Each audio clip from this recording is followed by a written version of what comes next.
Williamsville Sports Weekly is brought to you by your local country financial representative, Ed Legner. Please contact Ed for all your insurance and financial planning needs.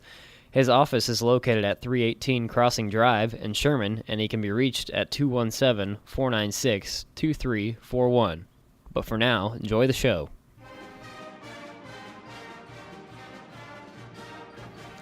Welcome to Williamsville Sports Weekly, an in-depth look at both BB and Bullet athletics, hosted by our athletic director Adam Euchre and former Lady Bullets basketball coach John Hampton.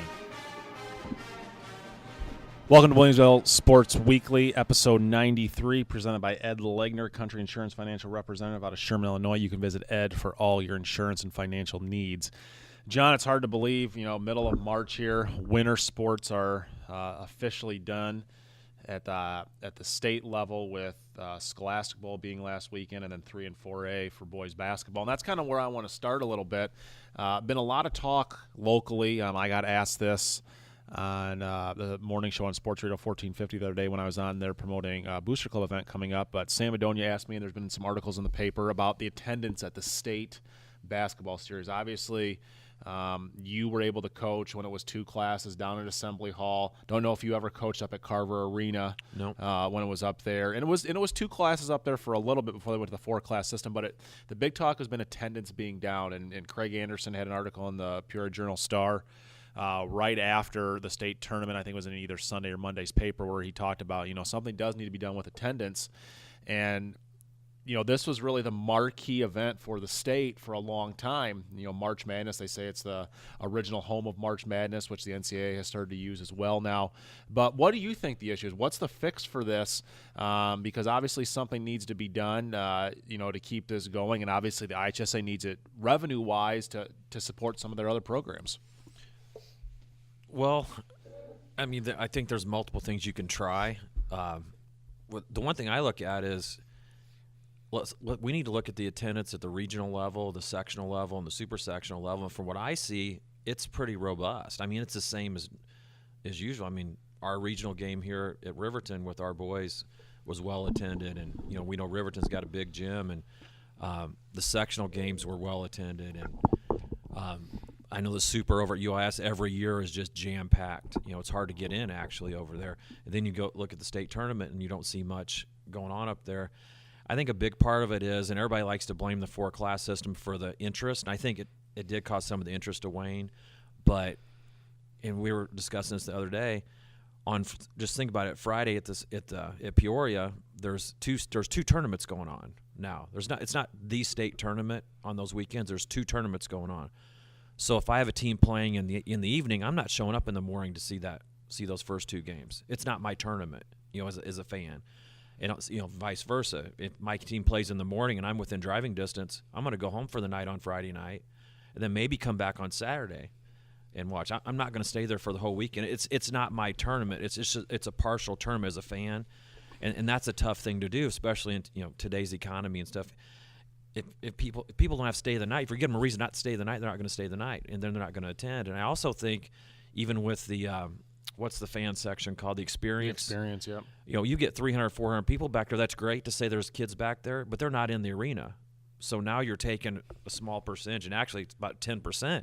If you got 400 people back there, more than 10% of the fans that would be in the arena now aren't in the arena. So it even looks worse because of that experience is back there. Now, did they have anything like that in Champaign? Was it at Assembly Hall? No. I was so young to remember to not even be able to remember that. So no, and there really wasn't an area to do that, and everything was just focused on the ball game. And even like every year we like to go down to the Missouri Valley tournament down there, at Arch Madness, in St. Louis. And for example, the hot team now is Wichita State. They played at night. We got there Friday morning, and there were more Wichita State people there watching the morning session than there were besides Illinois State fans of any other school. And what that means is, if the Big 12 tournament is playing in the morning, why would Wichita State fans be there? That would be kind of the analogy. It was their tournament. They wanted to watch Illinois State play. It's funny, I always say they're scouting, but they kind of are, because they want to see who they're going to play next. And I just think you got to either make it all one tournament that weekend, maybe reduce it down to 1 and 2A again, or like we've talked with Michigan's the example, bring them all in. Let's go 1, 2, 3, 4. Play Thursday, Friday, Saturday, and make it the true state championship weekend and bring all the teams down. Do you think moving it to a smaller venue could help reduce the cavernous feel? I know you said you've played at some shootouts at Assembly Hall, and there was 2,000 or 3,000 people in there for a high school game. That's a lot, but would that help? And I mean, I don't know if a UIS would be good. I mean, obviously it's not as big of a feel. There's the Sears Center up in Hoffman Estates, and it's not the theoretically going down to state. That's always been the thing, saying going down to state. Obviously, that would maybe help the suburban schools up in the Chicagoland area.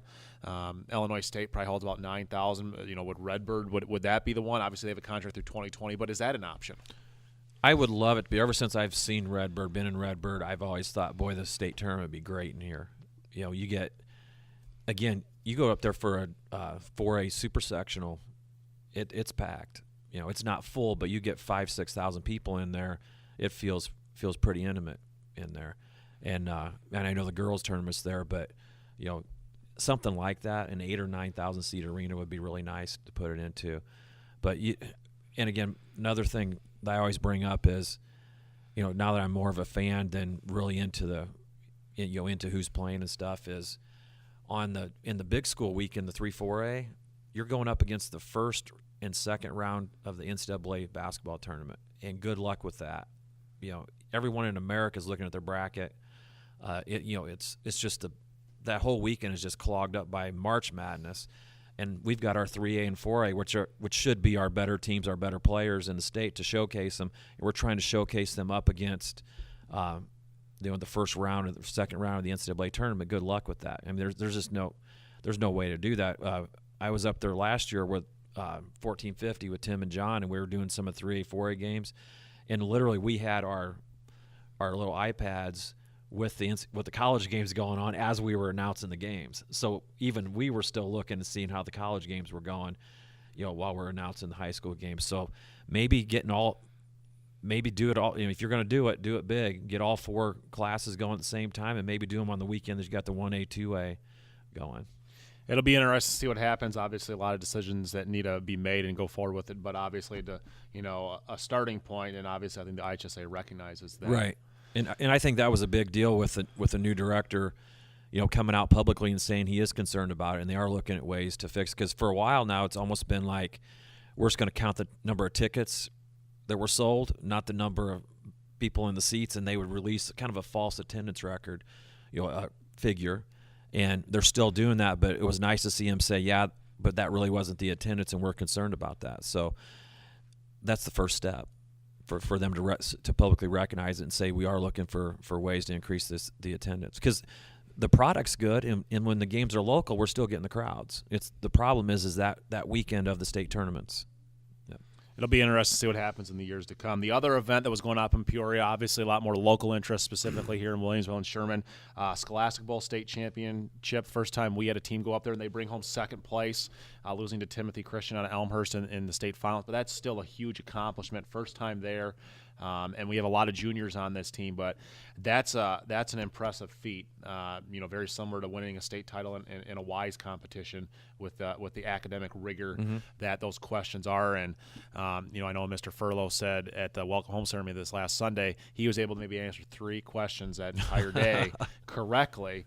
But our kids are so good at it, and the neat thing looking at the members of that team is they're athletes. They're involved in fine arts programs. They're not just focused on one sport, and it goes back to the philosophy that we have here of getting involved in as much as you can, making as big of an impact as you can on the school. And the thing that we always say is we're good at everything, and just another example of that. Yeah, and I got a bunch of those kids in class, and it was great to see them do well.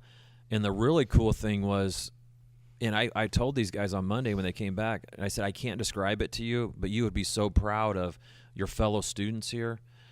There were people coming in the afternoon between classes to my room, and they'd have their phone out, and they're like, Mr. Hampton, it's 160 to 120, or like giving updates. And these were kids that may not have ever known we had a Scholastic Bowl team. But I'm telling you, the entire school that afternoon on Friday was in tune to how those kids were doing up there at Peoria. It was really neat.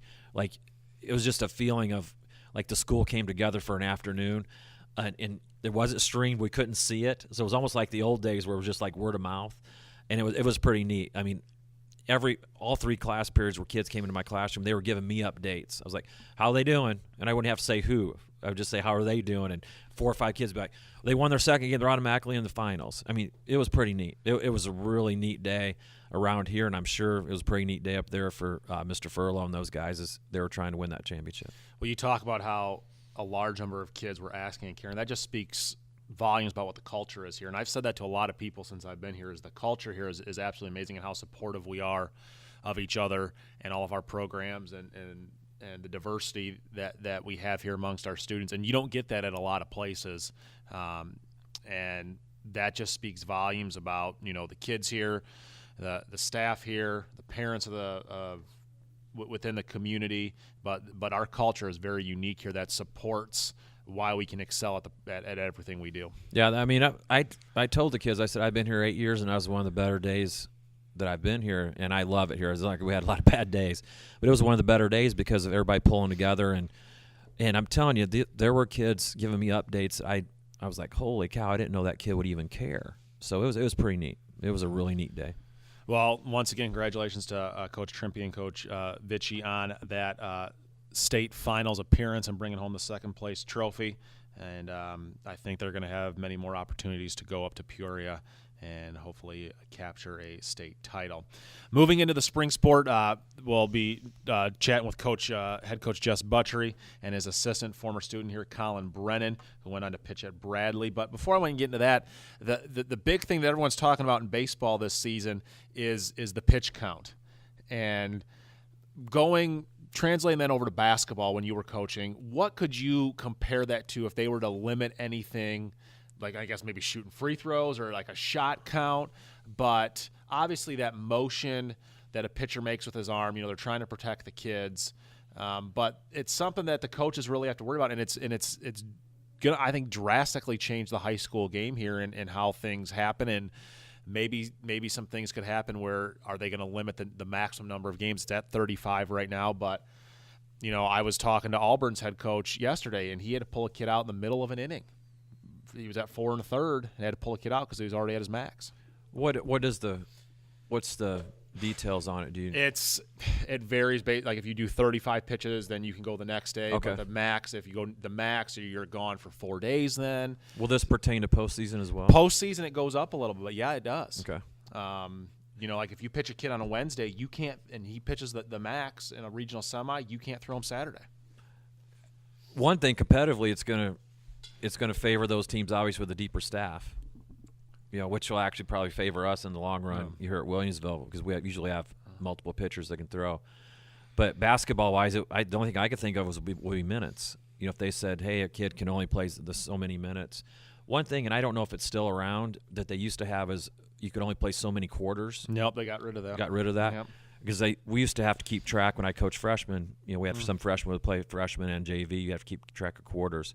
But that's about the only thing you think of, like with basketball and maybe even with football. It's funny because, we're trying to restrict this stuff in the one sport that has the most contact. And I don't know how you would do that. Mm-hmm. And I know they've reduced their practice times and stuff with that. But I tell you, you almost have to be a math major anymore to be a pitching coach or a head coach of a baseball team. I mean, the one nice thing, IHSA has developed a tracker that you just put it in, and it does everything for you. It says, okay, this is when the kid can go. So, I mean, that's nice.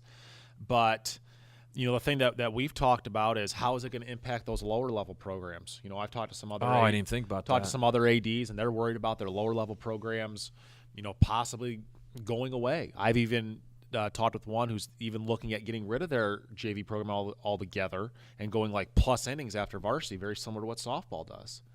So then what does that do, 5 to 10 years down the road?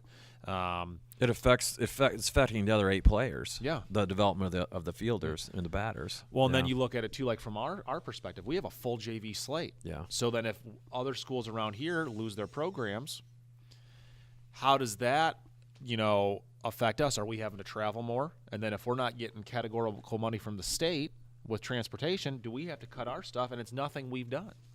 Well, and the unfortunate thing is you can do all you want with pitch count during the spring high school season. kids play more baseball in the summer than they do even in the spring. And you'd like to think that your professional coaches, your high school educator coaches, whatever you want to call them, I wouldn't know, and I'm sure as soon as I'd say this, somebody could come up with an example of somebody overusing a kid. But you would like to think that those guys wouldn't need to be harnessed so much from the IHSA. I would think the problem would be these guys, these travel teams, these guys, these coaches aren't the professional coaches, not really having somebody over the top of them. And, hey, let's look at it this way, too. If Coach Buttry was just overthrowing a kid, I guarantee you, Mr. Furlow, somebody would be like, hey, Jess, what's going on here with this? You got it. I think you got to let your people. IHSA needs to let their leaders lead at the school level.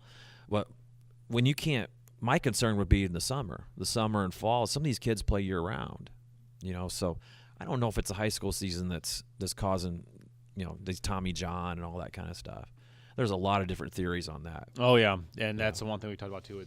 That's not being monitored. So there's a whole thing in it, but it's definitely, I think it's gonna change some things, and it'll change the competitive balance for sure. Especially your smaller schools. Yep. Your 1A regional, sectional type things. It's going to be tough. No. Yeah.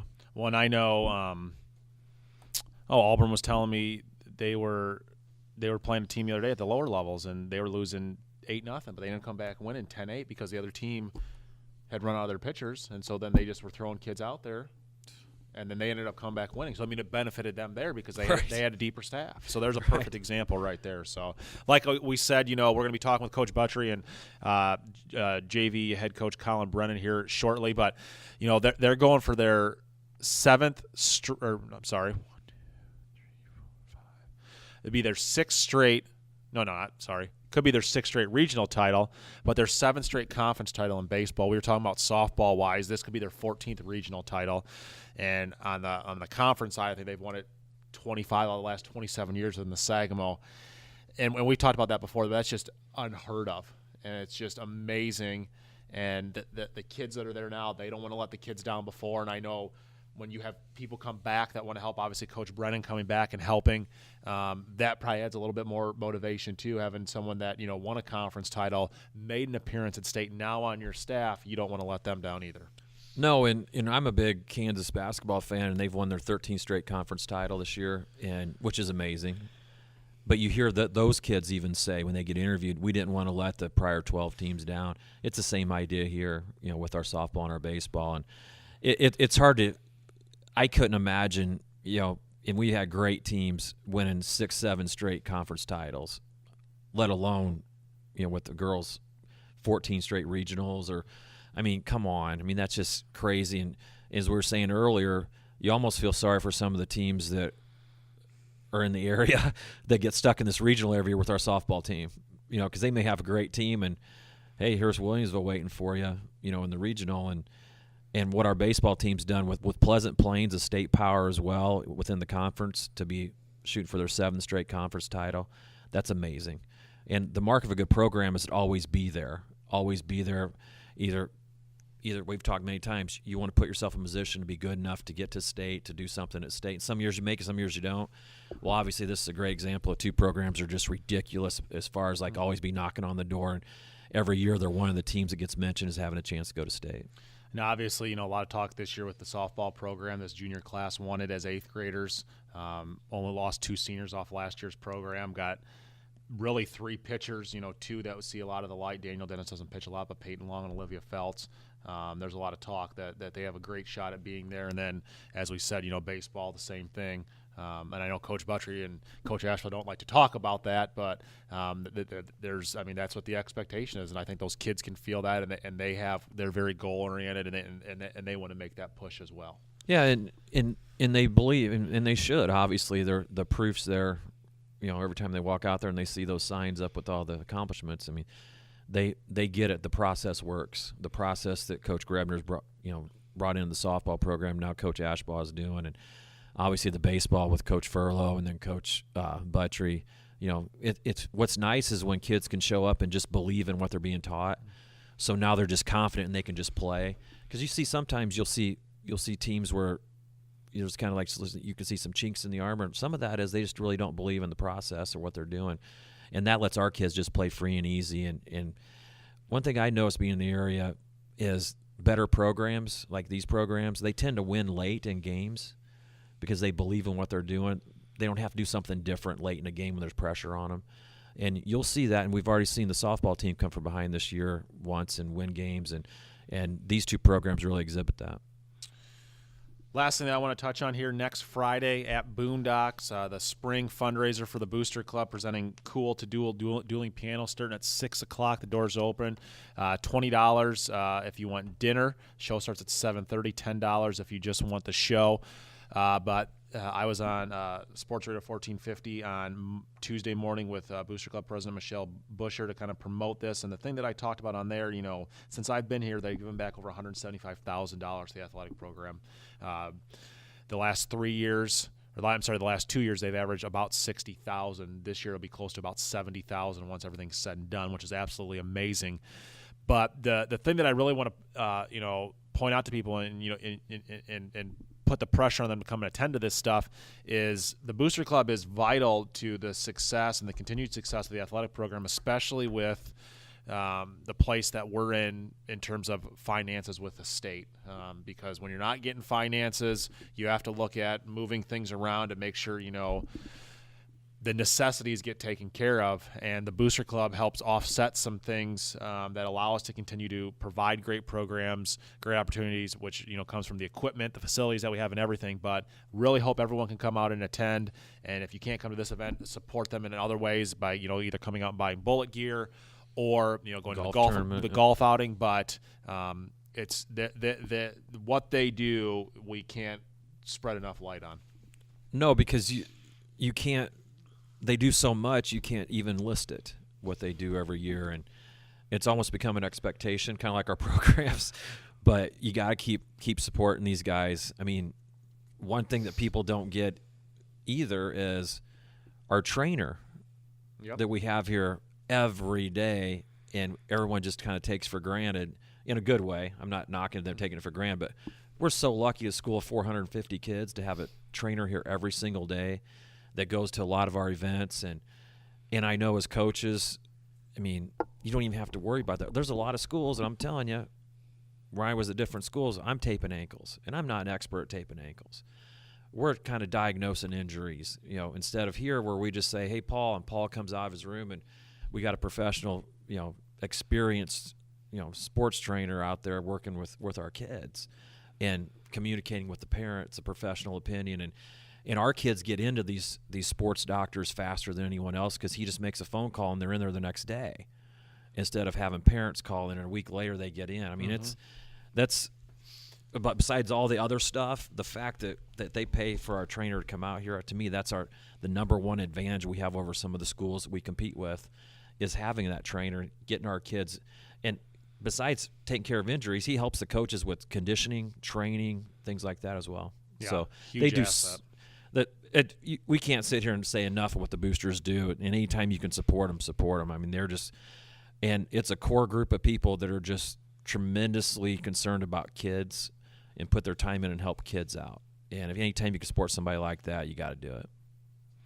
As always, follow us on Twitter at WCSD15 Sports for all your news and score updates on both BB and Bullet Athletics throughout the 2016-2017 school year.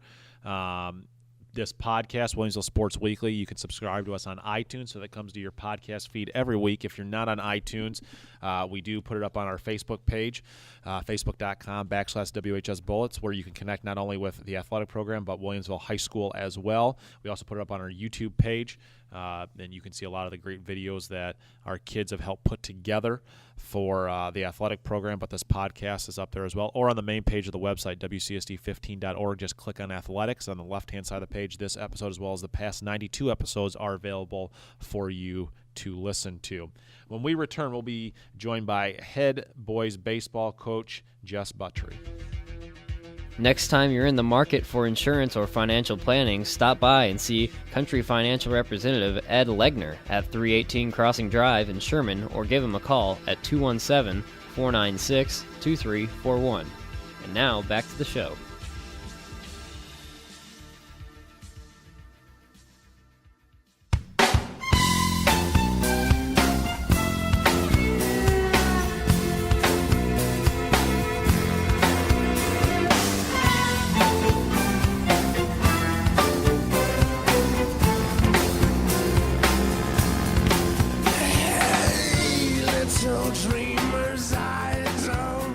Welcome back to Williamsville Sports Weekly, presented by Ed Leitner, Country Insurance Financial Representative out of Sherman, Illinois. You can visit Ed for all your insurance and financial needs. Sitting with us right now, head baseball coach for the Bullets, Jess Buttry. And the thing I want to start with, Coach, is the big thing that everyone's talking about. John and I talked about in the last segment. I was asked about it on Tuesday when I was on the radio, that this pitch count. You were part of a study with the IHSA that had some input with it, knew a lot about it going in. We're a week in now. How's it been affecting you? At times, it's been a headache. We've talked briefly about it, and just from what I've seen is it's really affected some of our young kids. So, let's say if I've got a couple pitchers that I can't use, I've got to bring up some younger kids as kind of like my safety net. So, I might use them and I might not use them. Well, if I don't use them at the varsity level and they're missing out on these JV games or freshman sophomore games, then, how is that kid getting better? And we can stick them in a bullpen and so they can get their work, but there's nothing like live competition, and I'd really like them to be down at the lower levels getting their work in. But since we've got the pitch count rule, I've got to have them at varsity in case we run into problems. So that's been the thing that irritates me the most. Pitching or counting pitches, monitoring pitchers isn't something new for you, though. One thing that you always try to do is plan things out. You're a very detail-oriented guy, and you have in the past have always tended to have almost your whole season planned out with who you're going to throw, when you're going to throw it, obviously minus when rain comes in, and that kind of throws a wrench into it. Is that still the case, or have you had to kind of revamp your whole coaching philosophy and coaching style in regards to that? Well, I wouldn't say revamp, but it's still, I get together with my assistants, and it's like, hey, we got to get the calendar out, and we got to start mapping this out when guys are going to pitch. And, but now it's, all right, now they can only throw so many so that we can bring them back here. And there's just one more element added to it, this whole mapping out process when you're kind of lining up your pitching for the week. And then, heaven forbid, you get some bad weather, and then you got 5 games in a week, and then then you're gonna have to bring more young dudes up, which is okay. I mean, that's why we have the program that we have. I mean, those guys got to be ready, and they know that. And it's just one more thing that we have to kind of adapt and adjust to.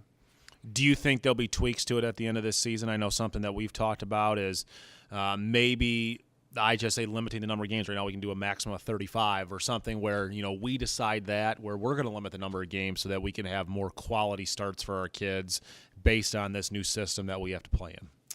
Yeah, I mean, they're going to have to – I don't know. It just like you've seen some younger programs that have had to cancel with us. I mean, we've had 5 or 6 cancellations with – JV or freshman, sophomore. I mean, what's this doing to the younger levels of baseball in high school? I mean, when you get a team like, or a school like Pawnee that has 12 out, I mean, there's no way they can have a JV team with that many numbers. I mean, I just don't know what it's doing to the younger levels at high school. So that's I hope is going to be a conversation. And if anybody asked me, that would be my beef with it. And you talk about developing pitchers, how much the younger levels are important to us, and the success that we've had.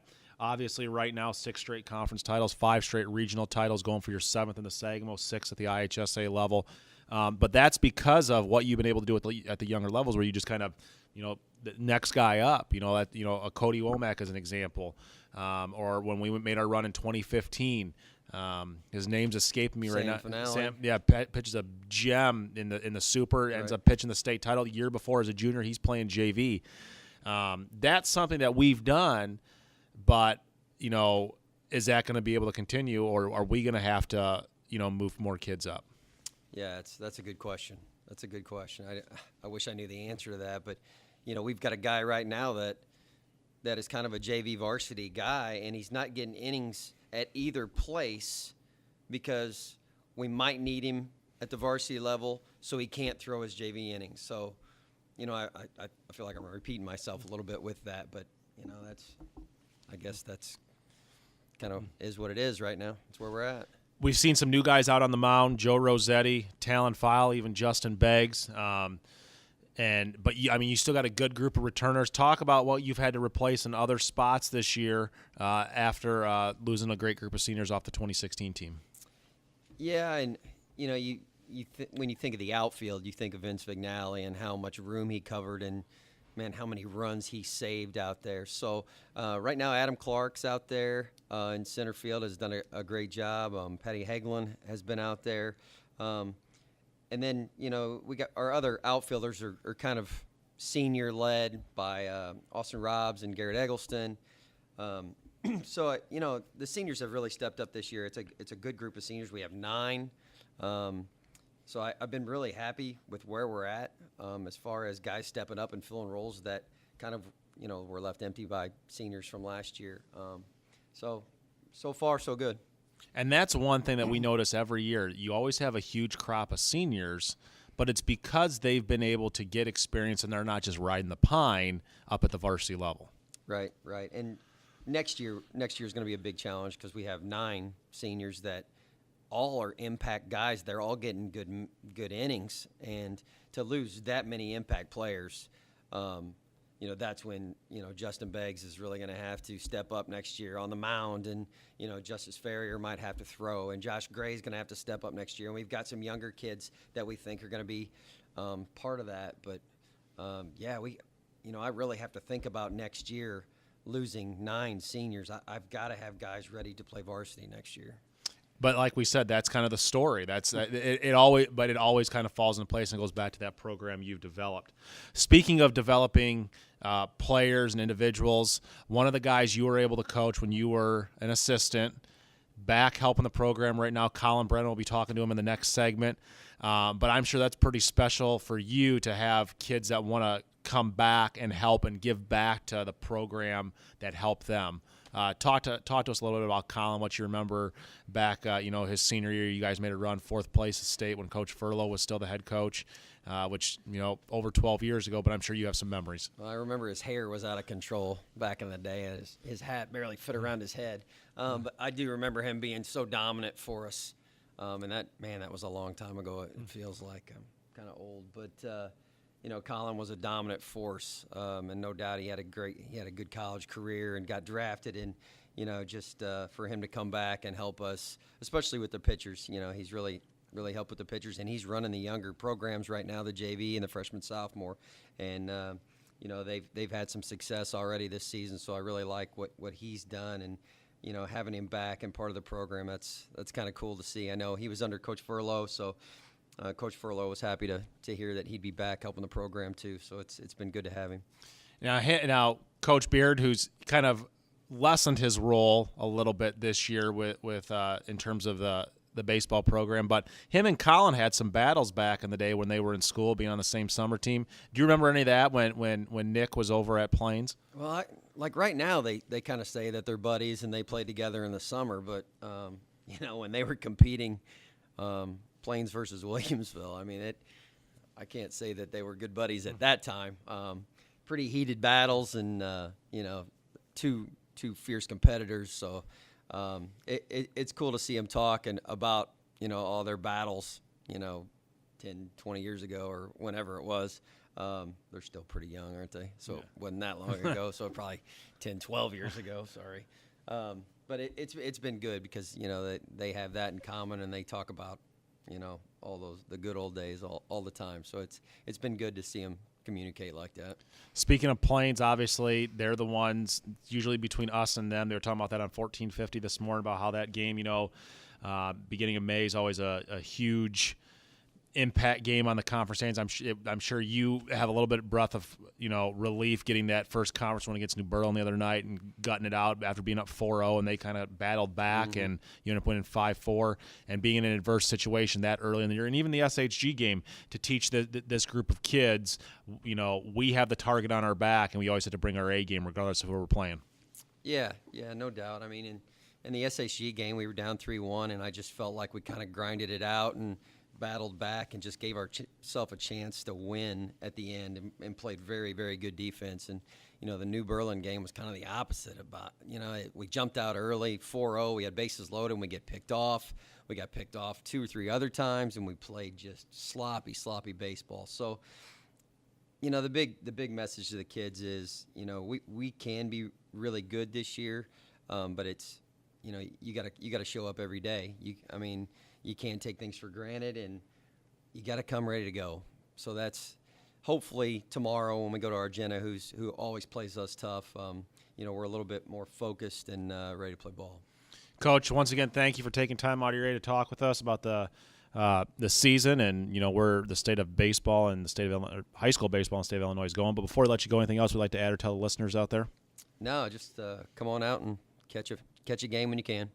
When we return, we'll be joined by current JV coach and 2005 graduate of Williamsville High School, Collin Brennan. If you can't make it out to the game, you don't have to worry about missing a moment of the action by following all BB and Bullet athletic happenings on Twitter at WCUSD15Sports. And now back to the show.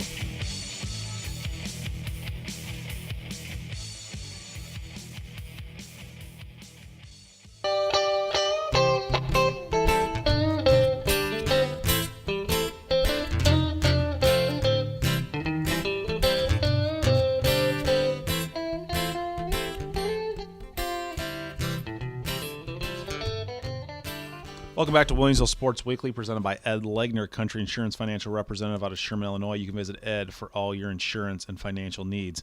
Sitting with us right now, JV coach for the Bullets baseball team and alumni of Williamsville High School, Collin Brennan. Collin, thanks for coming in today.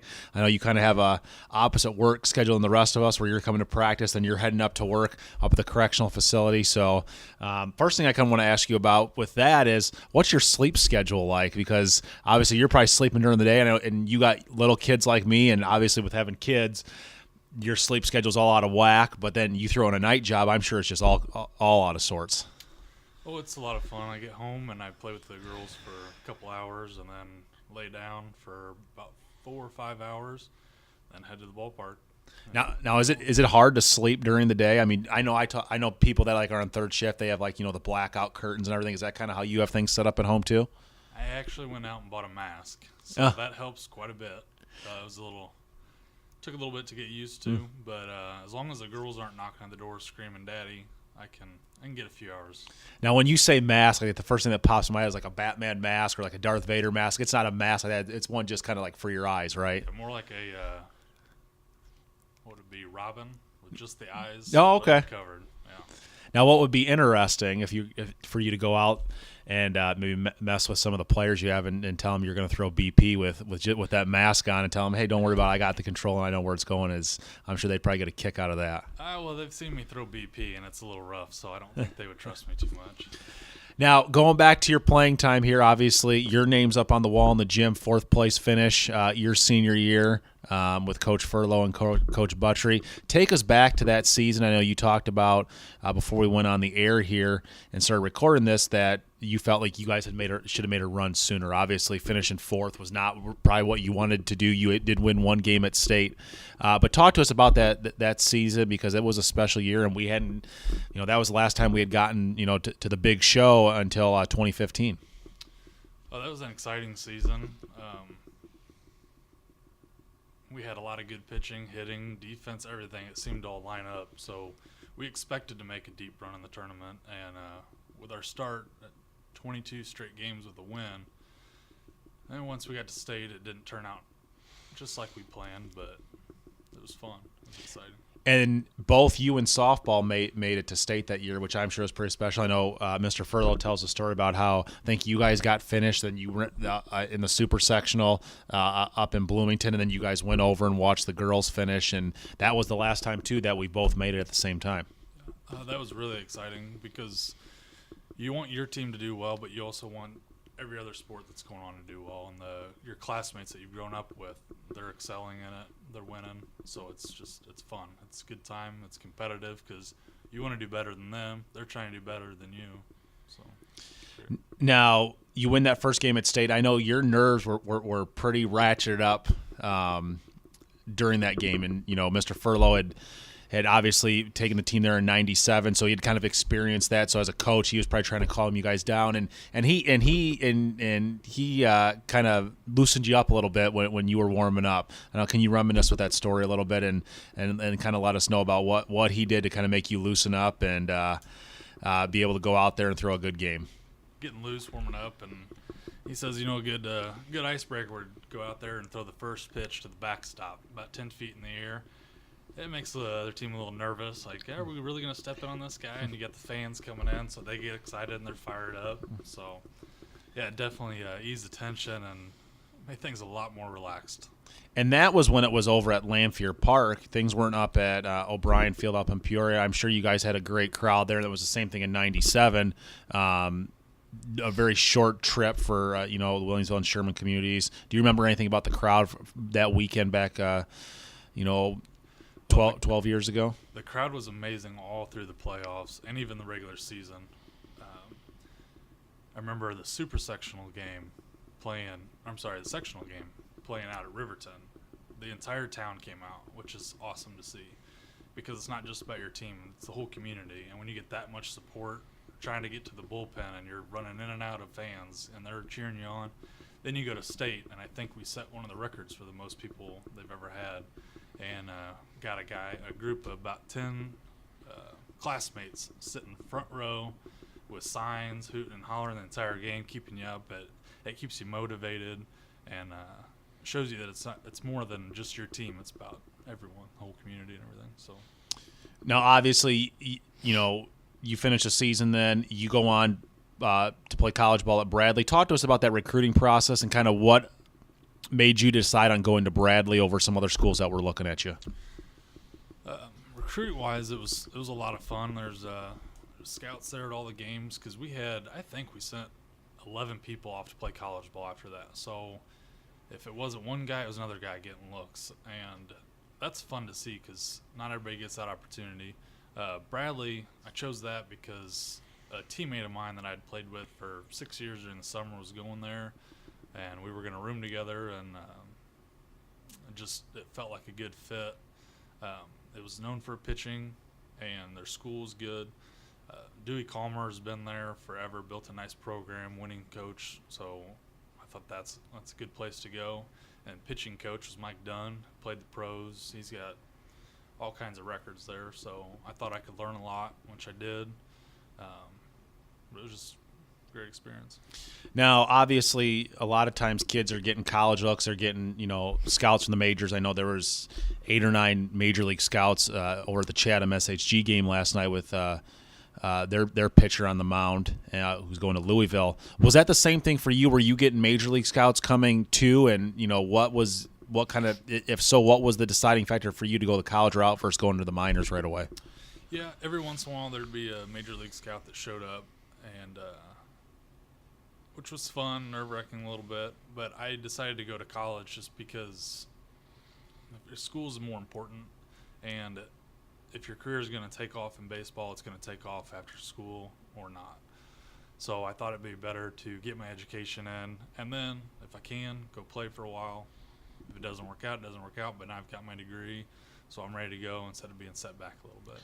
And you did end up going into the minor league system for 2 years after you graduated the Gateway Grizzlies, an independent team. Talk to us about that experience and what you learned from that, because obviously we have another graduate, Nick Rossetti, who's with the Brewers organization right now, kind of going through something a little bit similar. But what's your memories of that, and what was that experience like? That was a ton of fun. Getting to travel, play ball, play with guys from all over the place, and it really shows you how big Major League Baseball is and how hard that is to make it through. There's guys that are struggling to get back in, new guys coming up all the time. There's always someone throwing harder, faster, running faster, hitting the ball harder. So it puts school into perspective. Like, this isn't something easy. A lot of those guys don't have school to fall back on, so that was the best part of that. But it's not a huge moneymaker. People think, you're in the minor leagues, you're getting millions of dollars a year. It's in like the thousands of dollars that you're getting, and it's only a 3 or 4 month season unless you go play like in Florida or Puerto Rico or something like that. Correct? Right. You're making nothing to live off of, and you're eating whatever frozen food they've got in the freezer at the ballpark. You've got a host family, so what you make is just enough to get by. So it really makes you work hard at it. Now Now you talk about a host family. You know, you hear about that with like the junior Blues here in St. Louis with some of the kids coming over for Europe to play hockey. Where were the Gateway Grizzlies located? Where were they based out of? And would you stay with that host family just when you were, you know, when you had home games, or would you go back there once you come off the road? Talk to us about that. They were out of Sauget, Illinois, so the near towns by them, Bethalto and Belleville and all that. Different families would volunteer to have you stay with them for free. They don't get anything in return. They just love the game and want to help give back. And you would stay. Most people just stay during the season. Then you take off, go back home, show up when it's time to go. A few guys did stay year-round because they got close with their families. They've been there for 4 or 5 years. They've been around their kids, or the host family been around their kids, so they'd stay. I kept in touch with most of my host families for a few years after, but that was about it. So would you go to like spring training, like what's going on right now, or would you guys just start the season there right outside of Belleville, you know, the Bethalto area, and kind of, you know, go from there? It's a little different. You have tryouts at the beginning of the year for a couple weeks, and then you have a couple weeks practice, and you get right into the season. So there's no traveling down south. You're right in St. Louis getting after it pretty quick. And then where would you travel? Like, who was within your league? Like, I know growing up in Northern Illinois, they had the Frontier League up there for a while. You know, you have the Corn Belters in Bloomington now. I don't even know if the Sliders are still in Springfield, but was that who you were competing against, or was there teams, you know, in the southern part of the state and like into Missouri and Arkansas that you were going to travel to? The Corn Belters are actually in that league now. They weren't around when I was playing. But you'd go up to Michigan, out to Pennsylvania, Indiana, Ohio, Tennessee, and then Missouri. We didn't travel too far south. It was more of a Midwest or Mideast league, North League.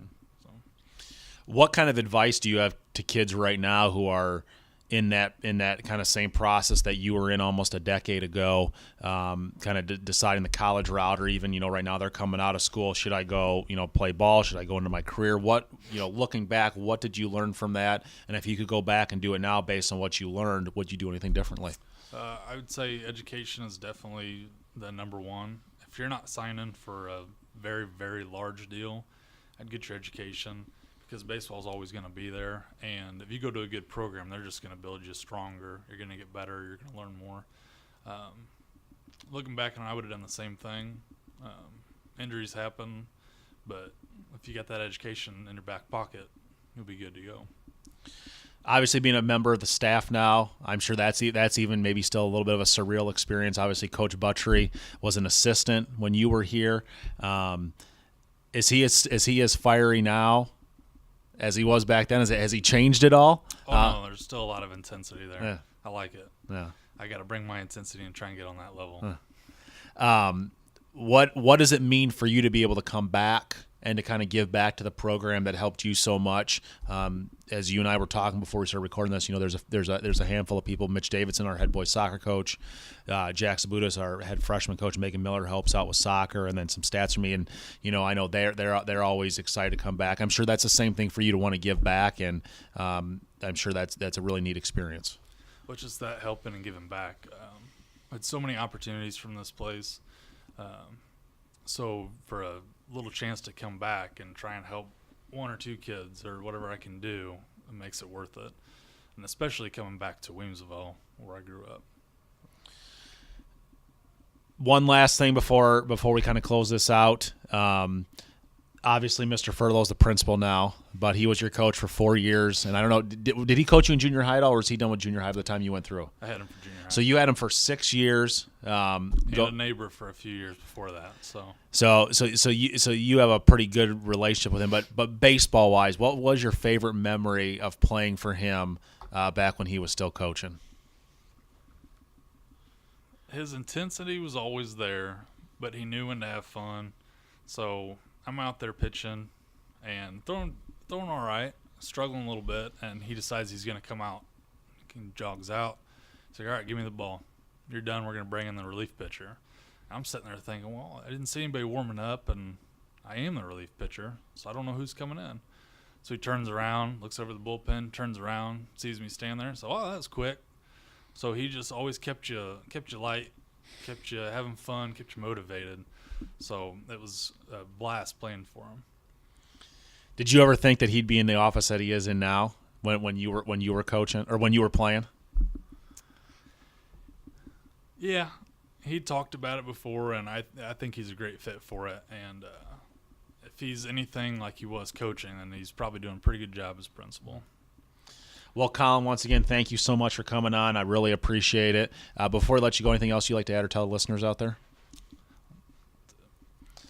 Well, we wish you the best of luck this season, and hopefully you can sprinkle a little bit of knowledge on this group of kids and lead us back to the state tournament. So when we return, we'll take a look ahead at the upcoming week for both the BBs and the Bullets. Next time you're in the market for insurance or financial planning, stop by and see Country Financial Representative Ed Legner at 318 Crossing Drive in Sherman, or give him a call at 217-496-2341. And now, back to the show.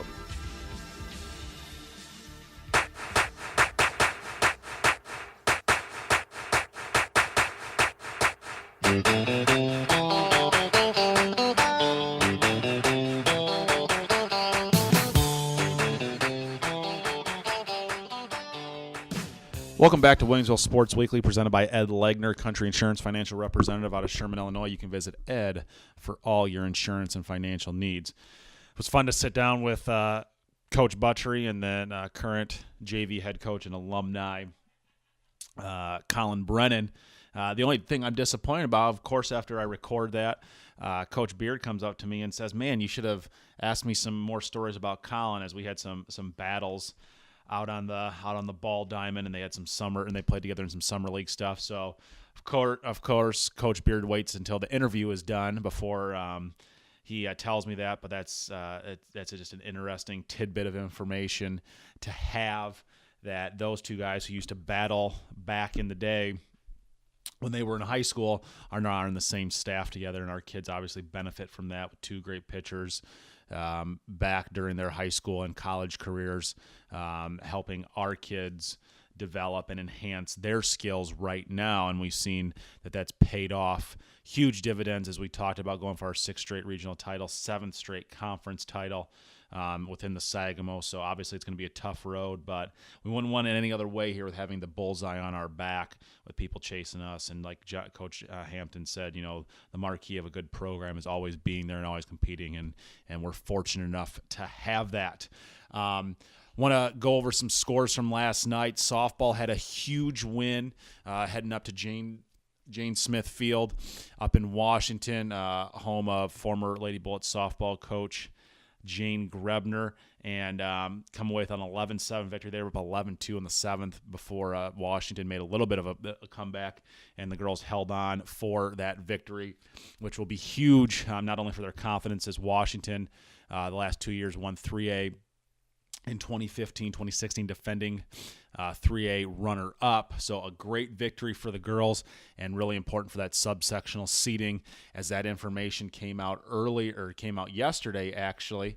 We'll be going to the 8th and super sectional, and as of this morning, happy to announce we'll be hosting the sectional as well. We'll get that information out on Twitter at WCSD15 Sports later today, but very excited about that. And the girls have another tough non-conference game as they travel up to Lincoln later this afternoon. JV softball with a victory 11-4 over Tremont yesterday. That was something very important that Coach Ashbaugh and I wanted to do, was to get a separate JV schedule. And we were able to do that, and the girls got a full game in yesterday. Big win over Tremont, who is a power in the HOI conference, and we've had some battles with them in the postseason as well, so a great victory for them. And then a walk-off win for our fresh soft team, 8-7 over Sacred Heart Griffin yesterday as well. So Coach Brennan with another win on his belt that he can notch up. Soccer lost to the defending 2A state champs Rochester 7-0, as the girls will be back in action tomorrow, hopefully, crossing our fingers, depending upon the weather, hosting Bloomington Central Catholic here starting at 10 a.m. For the rest of the day today, as we talked about already, softball heading up to Lincoln. JV baseball will be hosting Lincoln here at Williamsville, 4:30 start for that game. And then Argenta is where the varsity team will be going, 4:30 start as they head over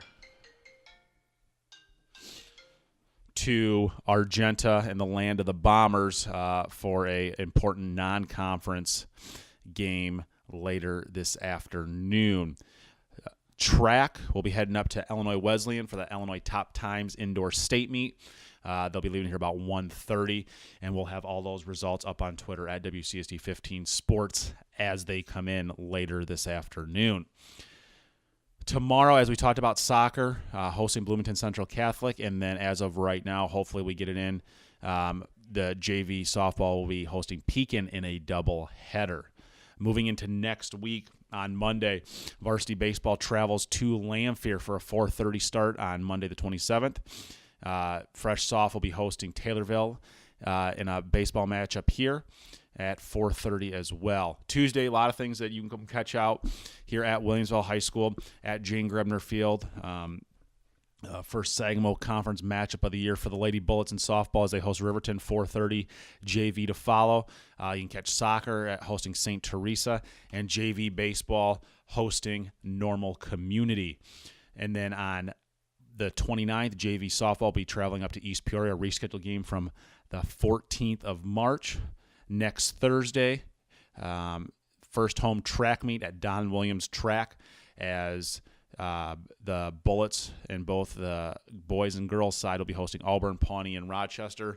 In a quad meet, JV baseball will be traveling to Auburn along with varsity and JV soccer. That game will be at 4:30 in Divernon. And the baseball game will be in Auburn at 4:30. And then softball varsity gets a very unique opportunity to play over on the turf at Milliken against Mount Zion at 4:30 as well. Next Friday then, as we don't know currently, at some point on Friday evening, Friday afternoon, the varsity baseball team will be playing at Community Park in Glenwood. Don't know against who yet or at what time, but we'll post that once it is available. And then JV baseball will be traveling to Porta for a 4:30 start. On the junior high side, excuse me, they have their first meet tomorrow, 11 a.m., Pawnee Relays. And then next Monday, they host their first home meet of the year, Tri-City, Saginaw Valley, Chrysler King, and Pawnee at 4 p.m. at Don Williams Track. Obviously, the Booster Club event, too, next Friday at Boondocks. 6 o'clock, the doors open up. 7:30 is when Cool to Dueling Pianos will start their show. $10 to get in just for the show, $20 if you would like dinner from Hickory River Smokehouse. You can go to boondockspub.com to get tickets. Or you can contact the Williamsville Sports Boosters if you want to buy tickets as well. So hopefully we see you out at that event. A great way to support the athletic programs. The Boosters have done an immense number of things to help us and continue to have us have the tradition of excellence that we have here at Williamsville High School. We hope everyone has a great week. And until we're with you next week, remember, it's always better to be a Bullet.